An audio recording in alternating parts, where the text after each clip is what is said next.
boxing on Channel 5. Defending his name, his legacy. Harlem Eubank, battling his way up the super lightweight rankings. Can he remain undefeated? Big Fight Live, Eubank versus Uruzquieta, Friday at 10 on Channel 5. Hello and welcome to Raw, the Fight Within podcast with me, KUGAN CASSIUS. And this week, a little bit of a change. Delighted to welcome combat star. What are you? Love Island influencer. Darren Till. Darren, thank you for agreeing to come on this. No problem. I didn't really think you'd say no. I was never going to say no to you. No, but you're just hard work to get hold of sometimes. Yeah, everyone says that. But you're here now. Yep. How's life? How are you, first of all? Good, yeah. Good. Just finished training today in the Rotunda. Been training there quite a lot, so yeah. Life is just the same for a fighter, innit? Anytime you see us, we're just training and fighting, trying to stay out of trouble. That's my life. Trying, being the... Trying. Always trying, Coog. Absolutely.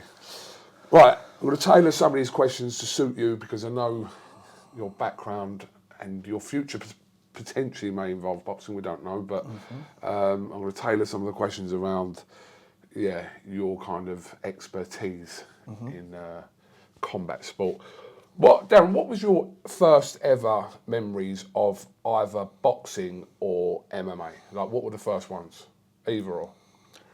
My dad used to train in just a little small boxing gym after work, 5 o'clock after work every day. And one day, I used to play footy. I used to be actually a decent little footy player, and he asked me to go with him. So I used to just go in there and hit the bags and that. So that was like the fit. And I used to see all the older kids and that, like fighting in the ring and that. That was the first time I'd like experienced the inside of the gym. But I'd had lots of fights when I was a kid outside on the street and that, but I never knew what a gym was. I was about 10 at that point, 9, 10 or something. Do you remember the first ever fight you went to, as in, like, professionally, whether that be MMA or boxing? My first fight or... Yeah, the first fight you ever attended. I attended to watch? Yeah. Yeah, I think, right in saying it was me coaches at the time. He fought Muay Thai in Leeds. I think that was the first ever event I attended. I was about 13, 14 then. I think, I could be wrong with that. No one's ever asked me that question. You've probably never had to think about it, have you? But I don't remember the first fight. I'm a lot older than you, obviously, but I don't remember the first fight I went to just as a fan. I don't remember which one it is. I don't think a lot of people do, unless it was a memorable fight. Yeah, unless it was like a Tyson, something like that. But no, I don't remember. Was there anyone specifically that got you into, whether it was boxing or MMA? Was there anyone who used to watch or inspired you as a kid? The Rocky films, innit? Someone else said that about the Rocky films. I bought the Rocky box set for 50 quid from HMV, literally 5 minutes from where we are now. 50 quid? 50 quid, yeah. And must have been on a sale or something. And I used to just watch them, just every night, just watch them. I never used to watch 5 that much, 5 weren't that good, but I swear, I went through 1 to 4. The disc started to break, I used to just watch. I used to put my wraps on as well, because my dad bought me some wraps and like a pair of Everlast gloves. And I used to just watch them every night. That was probably the thing, but that wasn't the thing that got me in the gym. It was sort of, I used to fight a lot on the pitch and that, and like in the street where I grew up. It was quite rough where I grew up, so I remember my dad sort of like was the one who pushed me into like getting into like boxing and Thai boxing. But it wasn't kind of like a Mike Tyson back then that kind of half inspired you, or a Hagler or Hearns or anyone like that? Not really, no. There wasn't like a current fighter back then. I mean, we're talking, I'm 30 now, I was probably got into it in 2000 and I was 92, 2002, I was 10. So you're talking like 2002, 3, who was like the guy then, you know, I can't really, there was no one really who got me into it like that, like the current fighter back then who was the best, you know what I mean? It was just sort of the Rocky films and my dad pushing me to get into a discipline. Do you ever think about, if you hadn't kind of gone this way with MMA, that what you'd be doing now? Like, if that hadn't come into your life, what you'd be doing now? Professionally, or kind of just your life in general? I don't know, every fighter likes to say they'd be in jail or something, don't they? I just don't want to give that cliche answer, even though I was a little bit of a mad cunt. I probably still am now, but I feel like anything I've always put my mind to, I've always done really well in it. So whatever I would have been doing, even if it would have been on the streets, I probably would have been really good at it because I've always been good at what I put my mind to. You know, I'm quite a clever individual. You know, I've got a few businesses going. You know, as a fighter, that's quite unheard of. So I feel like whatever I would have been doing, I would have been good at. I would have made a living out of it, a good living. Do you think you would have been like an athlete of some sort? I probably would have, yeah, because I was good in school. I was good at a lot of things like football, PE and stuff like that. So I probably would have been an athlete. Listen, I'm not trying to blow my own trumpet, but I was a really good footy player. Like, there's a few people in boxing world now who could vouch for me as well. I could, you know, I was good. Obviously, it's different in footy if you make it or not. I don't know how easy or hard it is. I'm guessing it's a little bit harder, but I probably would have been some kind of athlete in some way. Some people ask this question to, like boxers. They come out with things like, I can't remember who would say what, but like bricklaying or scaffolding, or Ricky Hatton said to me the other day that he would have been a carpet fitter because that was the family business, etc. But no other profession that you think that you might have swayed into if you hadn't got into what you're doing? I wouldn't have been doing no 9 to 5. I'm not trying to like this. That is like the backbone of our country and the backbone of the world. You know, the man who gets up at 7 o'clock, goes into work for 9 and comes home at 5. They're the proper workers. I just wouldn't have been doing that. I just know I wouldn't have been doing that. I tried it once or twice and it just wasn't for me. I would have been doing something that suits my hour of waking up and stuff like that. So I definitely wouldn't have been doing no like 9 to 5. It would have been something just totally different. I was always that guy anyway, doing different stuff. So, you know. That guy, I like that. I was that guy. I was that guy. I'm still that guy. Do you remember as a kid the first ever fight you got into? In the ring? No, not in the ring. As a child. Yeah, I do, yeah. Sort of. There was a few. How old were you? Must have been about 9, 10. Like, proper fight was about 9, 10. It was in the street. I remember was arguing with these lads. They were a little bit older than me. This is when I found out I had a thunderous left hand as well, and the older lads knocked at my door while my mum was making me tea. They were like, so-and-so wants you to fight now. And I was like, does he? Yeah, okay. And it's mad because I just threw my pants and I was like, let's go then. Ran out the door, and as I'm running down the street, he's there with his little frame, and I'm coming down with my little frame. I've just ran up and just went, boom, just hit him. And he was like, fell, and I just started on top and just started hitting him everything. And then after it, one of the lads who was quite older than me, I won't say his name, he probably knows who he is if he ever sees this, he was like, fucking hell, lad, you can fight, can't you? I was like, do you reckon, yeah? He's like, you've got a left hand on you there, lad. He's like, you're a lefty. He's like, that's good to be a lefty. I was like, yeah, it is right. And then I just fucking used to have loads of fights in the street all the time, and then I had my fair share in school, but I got kicked out most of my school, so that's when I sort of just dedicated on the fighting as soon as I got kicked out of school. Was you an Aggie kid then? I was just a mad kid, you know what I mean? I was just up for anything, I was up for anything. Like, you know, got caught a few times and I was a proper youngling, like, fucking just doing mad shit. Really mad shit. My mum had a terrible time with me. I was a little bastard. But no fault of your own, were you provoked all the time? No, I'm not going to say that. fucking right, it was fault of my own. I was a nutter kid, and where I grew up, there was a lot of nutters around. We had little nutters around us everywhere. I moved away from where I grew up, like, when I was about 14, 15 anyway. You know what I mean? Then I come back as well, so I moved around a lot. And I travelled a lot when I was a kid, like, I got kicked out of my house when I was like 15, so I travelled to like Thailand and stuff like that, Romania, all in places fighting. That's when I was professional in like the Muay Thai and the K1. At that age, at 9 or 10 though, did you ever think to yourself, it's like 20 odd year ago, did you ever think to yourself that something you might want to do when you're older was compete kind of in any kind of, I know it's a bit of an hard question because you're 9 or 10, what do you know at 9 or 10? Nothing. No, I remember that, like, when I fully got into the fighting, like when I started proper going like every night, when I was like 13, and I remember it was like school was in the way in my head back then, and I remember that's when I said, my dad used to take me at the start, and I remember he used to say to me, Dad, yeah, I'm going to be doing this now. I was like, yeah, I want this to be my job. And then I got kicked out of school, and that's when I just started going just off my own back on my bike every morning, every night. Told the coach, I was like, listen, I've got no money to pay. You know, let's work something out. I'll just do anything I can do. And that was it. Then I was like decided, right, gonna be a fighter from here. Do you remember a point in your life where you felt as though you were fighting a losing battle in anything that was happening in your life? Not really, no. No. It was specify for me.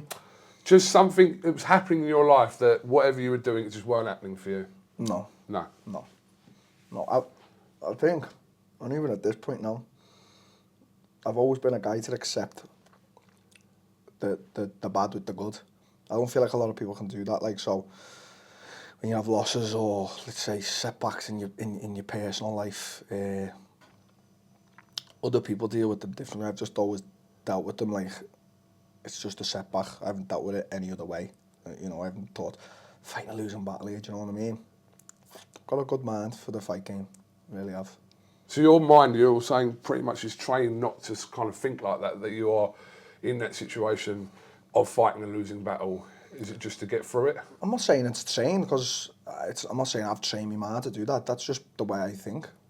There could be better ways to think about things, but I've never sat there and thought I'm fighting a losing battle. Like, let's say I've had a loss, or let's say something bad's happened in my personal life, which a lot of things I've just went, okay, sound, whatever. Just carry on. I've never like thought, oh, this is not good. This is gonna like affect the battle I'm fighting. Never thought like that. What are the everyday battles for Darren Till then? Away from anything to do with fighting or your career, what are the everyday battles for Darren Till when he gets up in the morning? I wouldn't really like to say, Coog, because even like now while I'm sat here, mate, I've got a few fucking really stressful battles going on in my personal life, but I wouldn't really like to say. It's my bridge to cross, innit? You know what I mean? So you see me with the smile on my face and people see me, but we've all got them battles. That's just my battle, innit? What I've got. It's just my personal battle, my bridge to cross, and I've got to get through it. I've got to get through it. You know, I haven't got a lot of people around me to depend on, to be honest with you, Coog. So it's just me who's got to get through it. How do you cope with stuff then? I'm a thinker. I'm just a proper thinker. I sit in the dark a lot. I'm just a thinker, mate. I feel like just thinking just gets over a lot of shit. Like, I'm just a thinker. You know, I like to think a lot. So I do. I'm just fucking constantly on the think. I don't know. Have you always been like that though? Yeah, I've always sort of dealt with my troubles myself. You know what I mean? I've always like my last fight, Cougar got beat. You know what I mean? I fucking feel like I got beat by someone who shouldn't even be able to lace my boots. But that's irrelevant. You know, there's no point making an excuse. But as soon as the fight was done, I went into the Bisping come out to see me, and I was like, just give us a minute.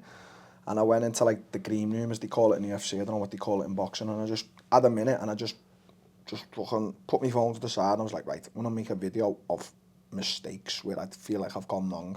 And I just sat there with myself for like 5-10 minutes and just completely opened up to myself. I don't feel like a lot of people do that, you know what I mean? So maybe they do, but I've always done it, no matter what, in my personal life and in my fighting life. I've always like said, okay, like what's the solution here, or what's the thing going forward, you know what I mean?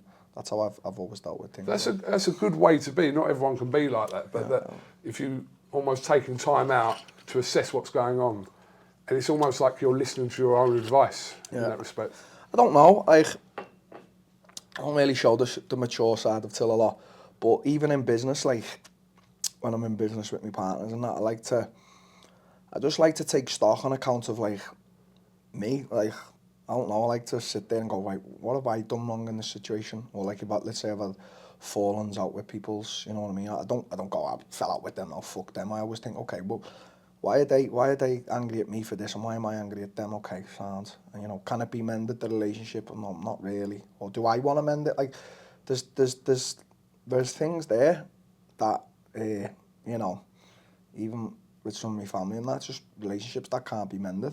And I've sat there and went, like, where have I gone wrong and stuff like that, you know what I mean? So that's just how I approach things. People are probably different. It could be the wrong way to approach it, but it's worked to me so far, you know what I mean? Would you call yourself like a logical person in that respect? Yeah, I feel like I'm very logical, yeah. I'm erratic in some aspects, but with that, as I say, like when I get home of a night, I have a good think about things, you know, everything. I have a good think about everything, do you know what I mean? I even have a good think about the way I'm treating people, do you know what I mean? Like, the day-to-day cook, I get it, you know, wherever I go, you know, it's quite, you get mad at quite a lot. People want a piece of you no matter what, you know, if you're in the gym or even just walking anywhere. You don't get that here, don't you? Not in Liverpool, no, but like, even like, if I'm, you know, like Thailand, I've just been there 5 weeks, get mad at quite a lot, you know, Vegas and stuff like that. I always think, have I treated someone the way they shouldn't have been treated, you know what I mean? I do think like that. So. And normally, what conclusions I treat everyone all right. I just don't like people taking the piss. If I ever feel like someone's taking the piss, I don't even want to like argue it out. I just want to whack them. You know what I mean? So that's the only thing with me. And then if I haven't done something about it, I'll think in the night, was they taking the piss out of me? I won't be able to sleep then. I'll be like, oh, some cunt took the piss and nothing got done about it. Oh yeah, I'm a thinker. Would you call yourself an emotional person? I don't know. I don't know. Like, does that mean crying? Does that what? Yeah, I was going to ask you. Like, when's the last time like you were fighting back any tears? Is that I can't picture you in that situation. Yeah. But then again, I've never fought back tears. I don't think I've ever cried. That hurts quite a lot because I would like to have a little cry. I feel like it probably gets out a lot, but no, I can't get a cry out. I think I am quite emotional though. I probably am quite an emotional person in different ways. But I don't know, maybe it's probably not the best way to describe me being quite an emotional person. well, you could be emotional, but not, you know, kind of Not crying. Yeah, you could be flood angry. yourself in tears. Yeah, I don't know. I've never thought of that. You don't seem like an emotional person. That's why I asked you. Maybe I'm not. Maybe I'm I not am. calling you cold-hearted or anything like that. No, I'm definitely not cold-hearted. I've got a heart, you know what I mean? Like, if I'm watching a film and we know the film's not real and I see a kid getting hurt, something like that, you know, I'm like, oh, that's... When you've got kids, it's even more different as well, but I don't necessarily think I'm one of the most emotional persons about, like, do you know what I mean? Any point in your life, or even now, have you had to fight demons? Yeah, I'm fighting demons right now, Coog. I really am fighting a few demons right now, like I am. I've had to fight quite a few. As I say, Coog, it's. I don't want to sound like I've had a hard life, but it's sort of been me against the world. I haven't had a lot of people around me, you know, like, I don't know how to say this, like loving people around me, you know what I mean? Like, I haven't really got a good relationship with, you know, my family, some of my family members and stuff like that. I've been on my own since I was 15. You know, I've got my kids and all that and stuff, and you know, my girlfriend. But I mean, apart from that, it's sort of just me. Have those demons changed since you were kind of in your 20s to now you're kind of hit your 30s now? Or is there kind of a crossover of the same sort of things in your life? I don't know. I just think all of us fighters, obviously, especially, it's hard sport fighting, it's lonely. I think we're all just fighting some kind of demons, and I think most of us deal with it, and all of us deal with it in different ways. You know, for example, like Anthony Joshua, when he got beat to Usyk and he done that crazy interview after it, I was there, and I was like, it was mad to see it in person. It was like, the guy there then doing that was obviously fighting some demons, you know what I mean? He got judged for that a lot, didn't he? A lot of people made a lot of that more than the loss in some ways. Like his apparent, whatever you want to call it, a meltdown, I don't know how to describe it, his moment, shall we say, that he had, a lot of people kind of judged him over that. I think we all did, me included, but then I think when you look at it, I don't know, I think he's just, the guy's got a lot of pressure on his shoulders, and he did everything he could, and he still come up short. So it just all come out then. You know what I mean? And, he should have had like a teammate there, or, you know, someone proper close to him who cares for him to get him off the mic. But as you say, mate, they were the demons coming out there, and then, you know, there's nothing we could all do about it. You know, it was quite awkward. I swear, like we was in the crowd, it was awkward, and we were all judging it then. You know, I'm not gonna lie, everyone's like, what's he doing? But at the end of the day, when you think to it now, he's just fucking fighting some demons, and it was sad. You know, it's quite sad to see, innit? But, you know, Do you cope with those for yourself, those demons, in the same way you've spoken to me today about how you deal with a lot of aspects in your life, almost to yourself, without kind of leaning on shoulders or, you know, telling your problems to people and doing it that way? Would you cope with those demons in that same respect of what you were talking about? Yeah, I think as I sit down at night and I take stock of everything, like my life, my personal life, my financial life, me, you know, stuff I've done wrong, stuff I haven't done. I do take stock of a lot of it, even like the demons. I'll be like, okay, like, so I do like to think about it all, and like, I like to think about it logically. Do you know what I mean? So, you know, whether it works or not, it's just the way I do things. Do you know what I mean? But to be honest, I've always been one of them guys that I've changed my mind now. But I've always been like, I don't need to speak to someone, you know, about my problems and all that. But to be honest, recently I've been coming around to the thought that I've like spoke to one or two people about like things, and they want to help me, and then you know, stuff like that. So that'd probably be a good thing, to just sit down and speak to someone and just see what they say. Something I'm assuming that you don't do often. Never done in my life. Never. I remember years ago, me coach Colin was like, he wanted me to work with like one of the best guys, like, I don't know what we call him, psychologist or whatever. He was like really good with science and the brain and how it works. He was like, listen, you know, Belliew's gone with him, all these guys have gone with him, you know, try it. And I was like, all right, I'll try it. And like after once, I don't even think I give it the time of day. I just done once and I was like, yeah, it's not for me. I didn't, like, so that's probably the irrational side of me coming out sometimes. And I was just like, nah, that's not for me. Doesn't work, whatever. I've changed my mind because I've even read a lot about it, and I've, you know, sat there logically in the night thought, nah, hang on, this can work. You've got to make it work for you. So, you know. Well, what's changed for you then, apart from you just getting older then? Why are you suddenly coming round to that potential idea? I think maturity. Yeah. I think that does happen to you. I'm not saying you go from 29 to 30, because I'm 30 now, and you don't all of a sudden get mature. I just think years go by and you just grow up. Like, I'm not trying to say I was like at 25. Mate, I've fucking lived in all kinds of countries since I was a kid. I've been a man, since I've been 18. I've been a fucking man.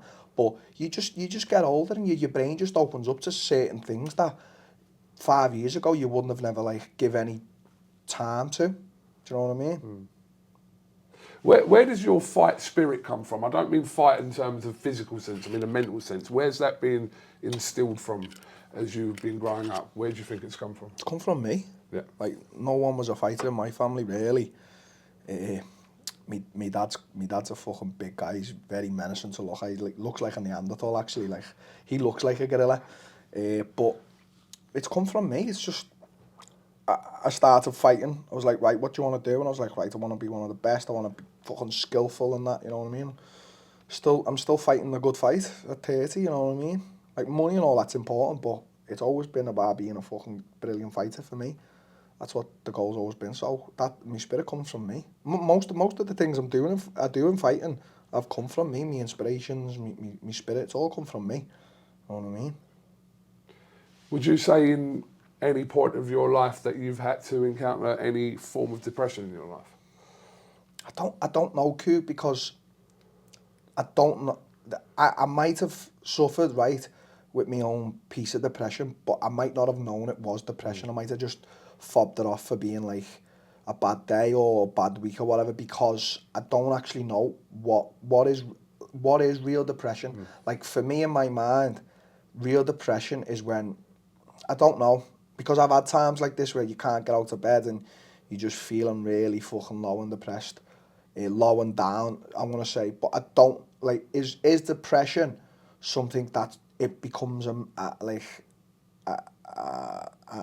medically thing, like clinically depressed? Yeah, like, I don't know. I can't say I've ever been depressed, because is depression something that just comes one day and goes? So what is depression? No one's ever explained it to me, or I've never seen a proper explanation. I've just seen the way the world's gone now, and anytime anyone has a bad day, they come up with this depression thing. Or like, even like, let's say, for example, again, the James DeGale thing, we all seen what happened the other week. Like, I seen it and I was like, the guy's retired, don't give a fuck. Then the next day come out with this the being depressed thing. I was like, no, don't do that.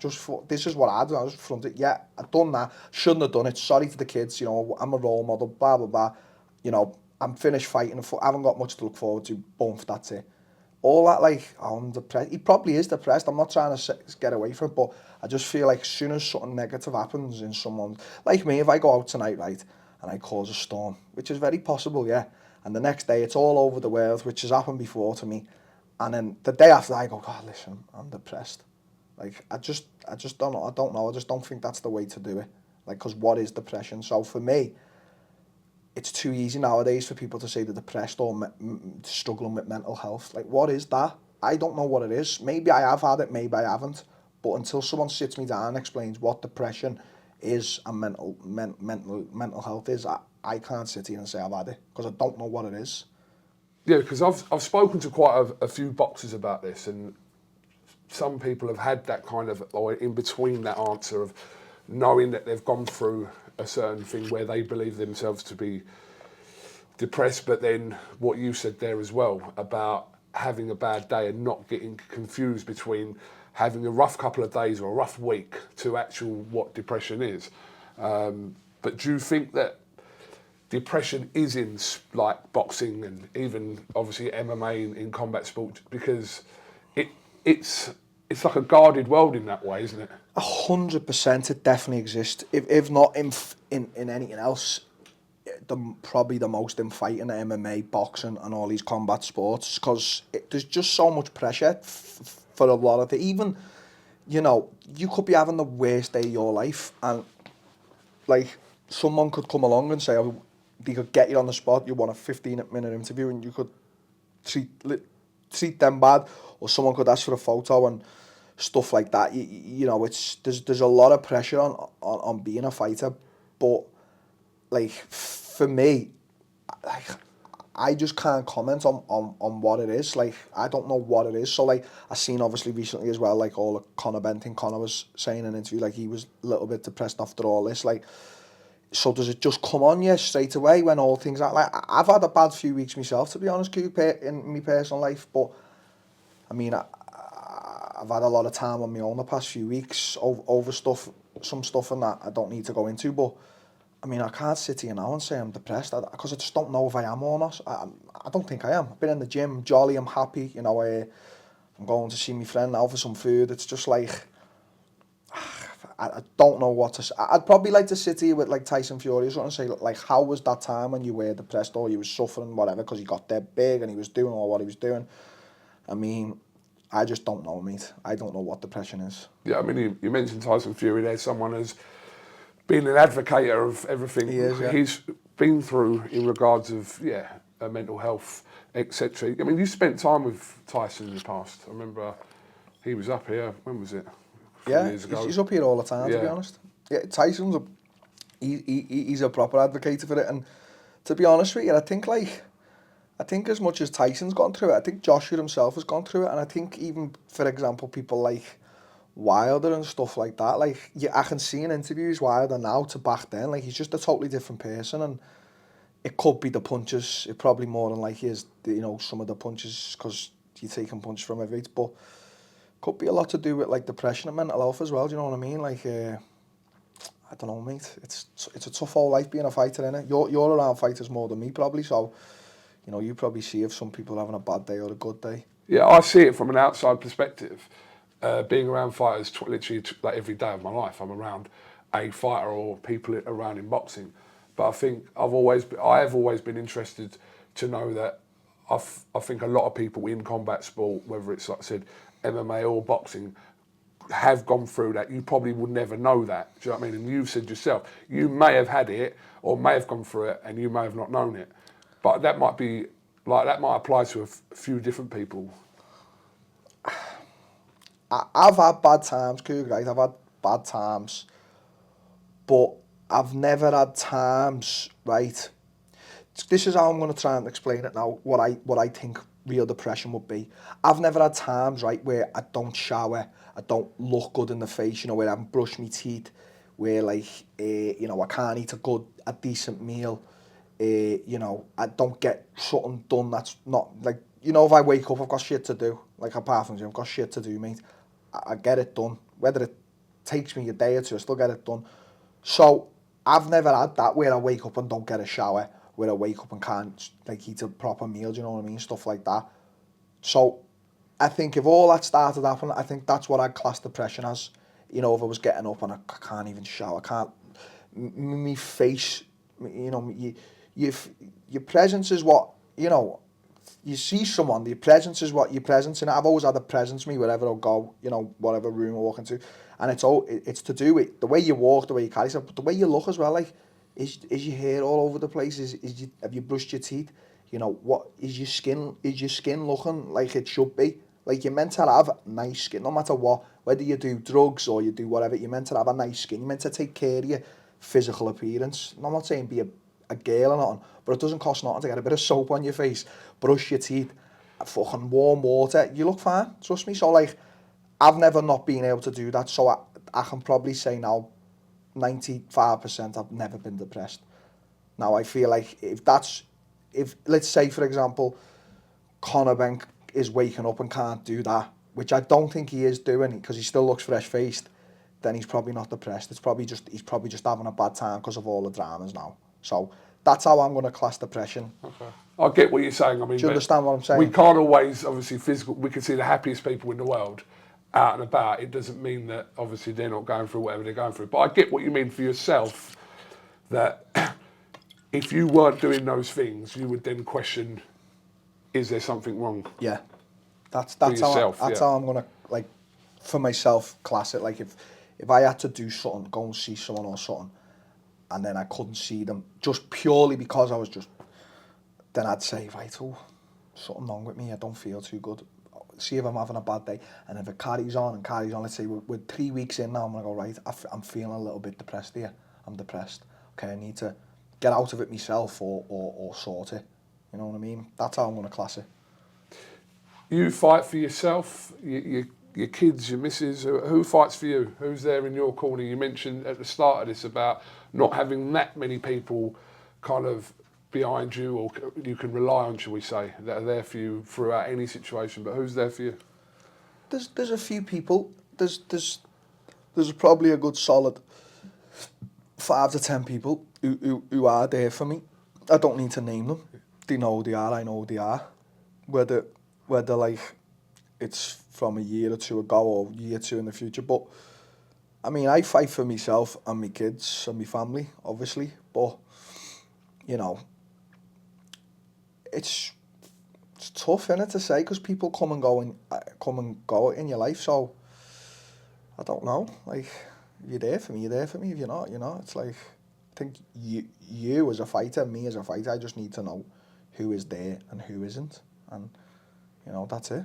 Are you still working that out, or is it something you know? I think you just go through. You know what I think happens? I think in this fighting life, and I've experienced that. I think you know who's what for what. So you could have people there who are your mates. They are your mates, but you only ever see them when you're partying. So okay, that's my mates for partying. And you got your mates who don't want to party with you. Nah, they want to do business with you. Like, that's me, mate. You've got sections. Totally, do you yeah. understand what I'm saying? 100%. Like, and I realised that a few years ago with some mates. I was like, right, they're my mates for partying, because they only want to know about partying and getting up to no good. And even my missus has said, listen, you need to stay away from them because they're no good. They're going to ruin us. They're going to ruin this, that, the other. So I think some people in your life just serve purposes for you, and you serve purposes for them. And you just have to be honest with yourself. What does this... And then there's other times where, like, someone can say to you, they're just using you. My reply is always, I'm using them for what they're using me for. Just let's both use each other then. Surely we can do something. Do you know what I mean? Like, I've got a huge business that's 20 months in existence. Block Hazard, it's a crypto company working with loads of fighters. Took over half the roster of the UFC. Got loads of champions, stuff like that. And it's the same in this business, and I'm learning a lot about it, Cougar. It's like, there's a lot of people who are using us, and I've just said, turn around, even when we've had these board meetings and that with the CEOs, and I've said, yeah, just let them use us and we'll use them. Big things are going to happen. they'll make a nice sandwich out of it, and we'll make a nice few sandwiches out of it. So it's all good. Don't get no hatred to them. They're using it. It's no problem. So, you know, that's how I look at it. I think I totally get what you're saying, because I think you see this in obviously sport, because there's always that relationship between like promoter, isn't there, and fighter, etc., where it's a case of like the promoter's always getting that kind of not sticker, like that kind of criticism. Oh, you're only using them fighters because if that fighter's no good to you, then you kind of you'd move on to the next person, etc. And promoters have had that, whether that's in UFC, boxing, whatever else. Like, why do you think I've got... I'm no longer with the UFC, right? And 95% of people that leave UFC leave on bad terms, yeah? And there's always a spat with Dana and stuff like that. Why do you think I've got such a good relationship with Dana and stuff like that? And because Dana's... Listen, I've had a good relationship with Dana. Dana's a decent guy. He thinks I'm a decent guy. But I know what Dana's purpose in the fight game is. He wants to put on the best fights. He's a fan himself. And he wants to make a fucking shit ton of money. So why am I, the fighter, going to start getting offended when Dana's doing them three things? Like, this is what I don't understand. And this is the thing, like, let's say, for example, in boxing, like Eddie, we just seen Eddie, then, like, people give him shit. Like, okay, maybe he does things wrong sometimes, not so on, but at the end of the day, the man is about making cheddar. So, what are you getting your feelings here for? What are you getting so offended for, mate? That's how I see it. He's a promoter. I mean, I get totally what you mean. I mean, it says it in the title of what he does. It says promoter. We put the definition cunt. So just when you're going to be, just think promoter, definition cunt, and you're okay. So stop getting hurt. Stop getting your feelings hurt. Stop being a bitch. Yeah.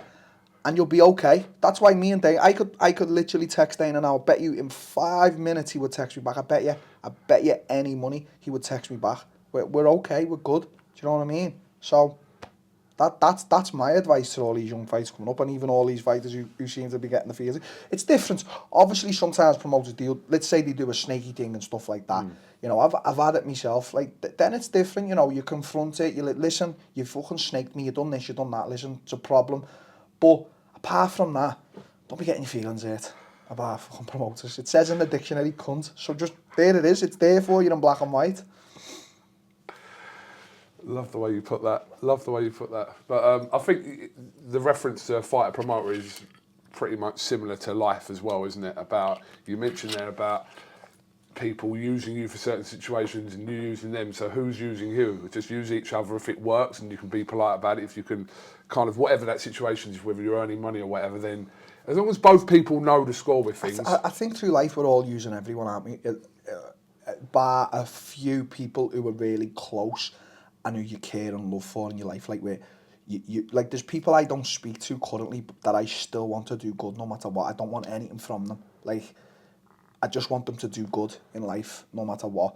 There's people, yeah, I probably sit there and go, fucking can't stand that cunt. Hope everything comes. Like, not much, because I don't like to think like that, but we all do it. But I think in life, we're all just using everyone, and then there's a few we're just not using. We just want to see do good, both of you, and you just want to help each other rise. Apart from that, I think everyone's just using everyone. So just use away, and just hopefully you both get what you want. Do you know what I mean? Crack on. Yeah, crack on, and let's not get our feelings hurt, and we're all happy and okay. I think that's quite true, to be honest. I think there's a lot of truth in that. I think people, I don't know, when you say it out loud, I suppose people are looking at it, but the way you've explained it, and that's 100% pretty much how life works. Not just that situation between like a promoter and a fight, but just life in general. 100%. Last one. What drives that fight within you? What's still the factors that drive Darren Till today? Well, I like training hard. I probably like training a bit too hard, to be honest with you. That's probably been my downfall in a lot of things in my career, even like with regards to injuries and losses. I feel like my brain doesn't switch off to the training side of things. I don't stop with the training. I'm always like overtraining no matter what it is. I think that like drives me. But at the same time, I just want to be a great fighter. I want to be a slick, good fighter, you know what I mean? So that's probably why I still wake up and do it all. And, you know, I want big nights, so stuff like that, you know what I mean? And obviously make a lot of money, you know, money's a good thing, innit? It's a good thing to have, it's a good thing to make, and especially when you're making it like a fighter, you know what I mean? You know, I know there's a lot of things that must interest us, but I do enjoy just waking up, having a good day's training, knowing that there's a big night 10 weeks away, you know what I mean? Probably, to be honest, I'm probably going to fight until I can't fight no more, and I think that's what most of us do, don't we? Because we just can't let it go, you know. I speak to fighters now who've retired, and you just see it in them. They're just, to be honest, one guy I like to give an example, that Belly, you can just see in him. He just hates the fact that he's retired. It just kills him. And that's another thing, because I used to hear how hard he used to train. He used to train really hard, and probably just hates him. You know, he's probably got no goal to look forward to. Probably a bit lost in life, and that's why most of them go on to do like stuff in the sport, like commentary or stuff like that. You know what I mean? Yeah, because if you're not involved in the sport in that kind of way, whether it's you're training someone or you are in one of the few jobs in like a punditry role, then what are you actually doing? You're just chasing them glory nights when you're fighting, aren't you? So when you finish fighting, you're just chasing the equivalent, aren't you? You want to be the best pundit or something like that. So that's probably what it is. Okay, Mr. Till, thank you very much for appearing on Raw, the Fight Within podcast. Much appreciated. You weren't as hard as I thought you were going to be to get hold of, to be honest with you, because I only spoke to you really this morning. Yeah, you did. And then within, 7, 8 hours? And I don't travel to see people, mate. I know you very don't. Lucky. I was looking out for you thinking, is there going to be a helicopter dropping in? Is there going to be a Ferrari pulling up? Is he going to come on a bike? I wasn't sure. But Darren, thank you very much for talking to me on this podcast. Guys, thank you very much. We'll see you next Monday. Make sure you comment, like and subscribe. Mr. Till and me, KUGAN CASSIUS, thank you very much. I refuse to not be first. Do we do enough? Well, I never shut up about it. It must have been about 16, 17. We nicked their guilt rings. Right, the bouncer's guilt ring. This is no good for me. That's the reality. If you want the honest truth, and I see it every day,